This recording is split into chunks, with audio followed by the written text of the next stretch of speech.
welcome back to the channel.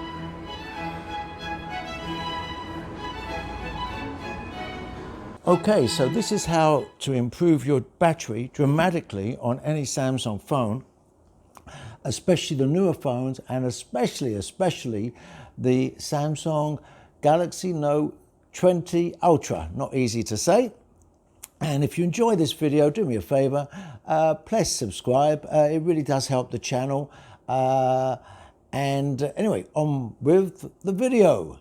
So let me just show you what I'm getting now. Battery. I'm going to show you basically how to increase your battery, especially with the Note20 Ultra. So even on an Exodus model, you should be able to get between 6 and 8 hours of battery life on screen time. That's the important one, on screen time, besides everything else.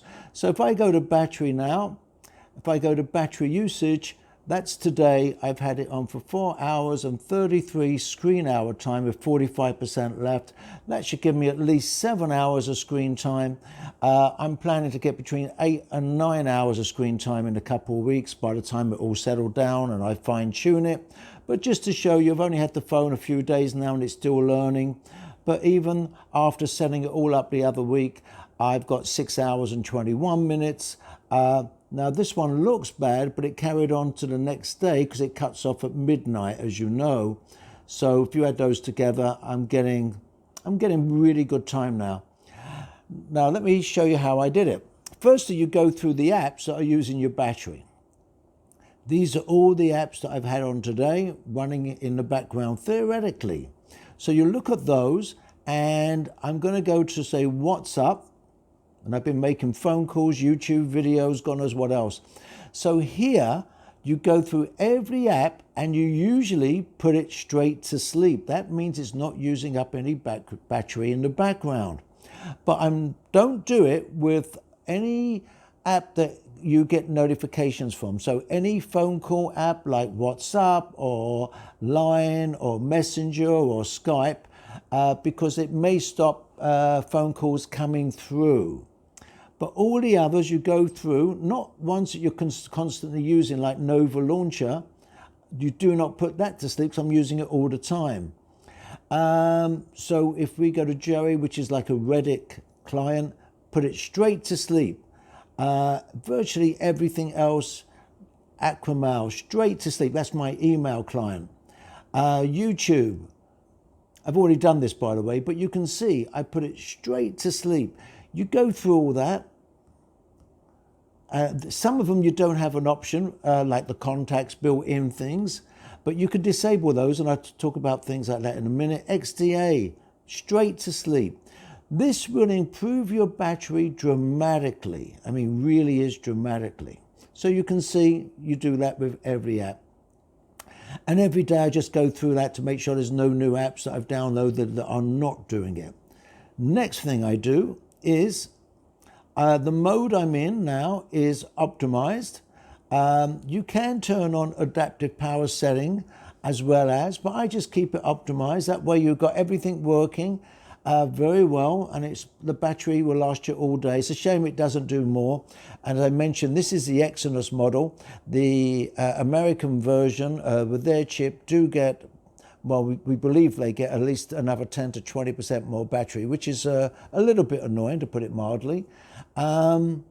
Next, to get more battery, I go here, and you go to app issue history. Any apps that are using up a lot of battery are problems. Here, I got eBay that was a problem.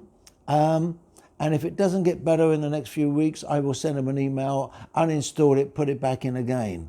So that at the moment is using a lot of battery and causing me a few issues, but it's only one. I can live with that.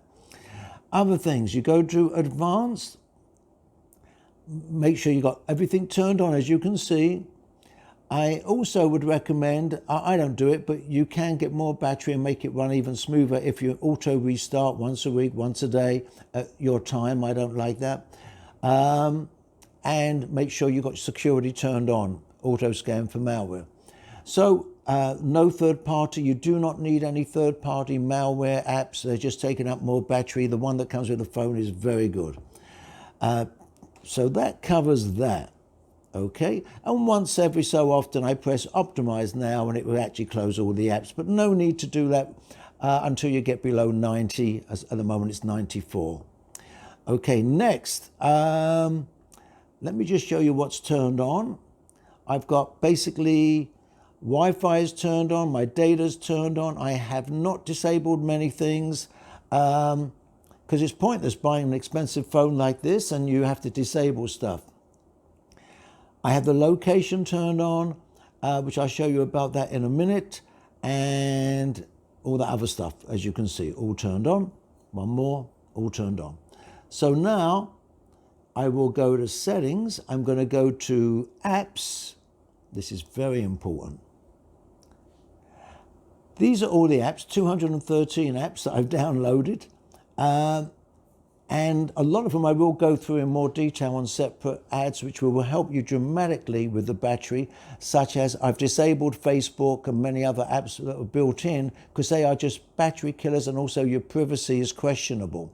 So I'll do separate apps on how to do that.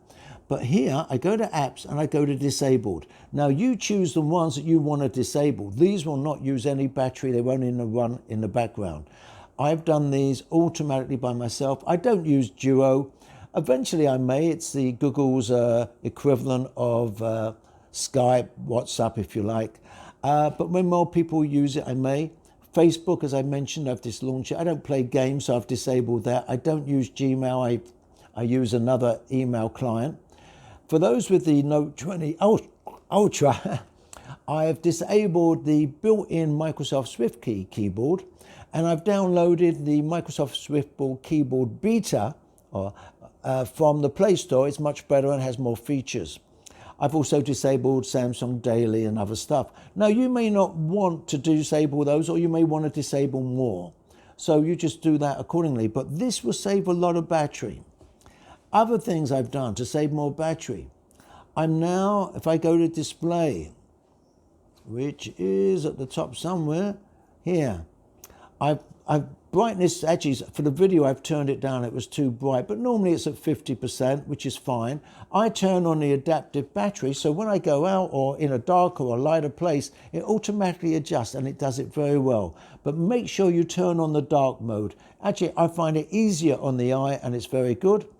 The smoothness, I'm getting 120 Hertz. I've turned that on, it's adaptive, so it actually works according to what you're doing. Takes up a lot more battery, but if you do all the things I'm suggesting, it won't really affect you that much, but you can turn it off, and that will give you another 10 to 15% more battery. I like the screen mode on Vivid. I like the photos to pop and stuff like that. I also have the screen out at 30 seconds timeout. What else can I tell you? Everything else, accidental touch protection, and so on and so on. So by doing all those, you will increase your battery quite dramatically. Press subscribe, as I mentioned, and I will be doing more detailed hints and tips on your phone. So keep following this, subscribe, press the like button, and I will speak to you and see you soon. One more important thing that I just added in is, once you look at your apps, go to the 3 vertical dots at the top right, and here you've got to go to the permission manager. So here you'll be able to see which apps are using things that you may or may not be too happy about. So if you go to location, for instance, and location does use a lot of battery, I've actually just got it on at the moment for 3 apps all the time, but all the others only when I need them, or only when they're running. Like Grab is a good example. If I tap on that, Grab is the equivalent of Uber, and in whatever country in the world you have your own little like taxi service that you can phone up. So only using my location when I'm using the app, because you do obviously need it for them to find you to pick you up.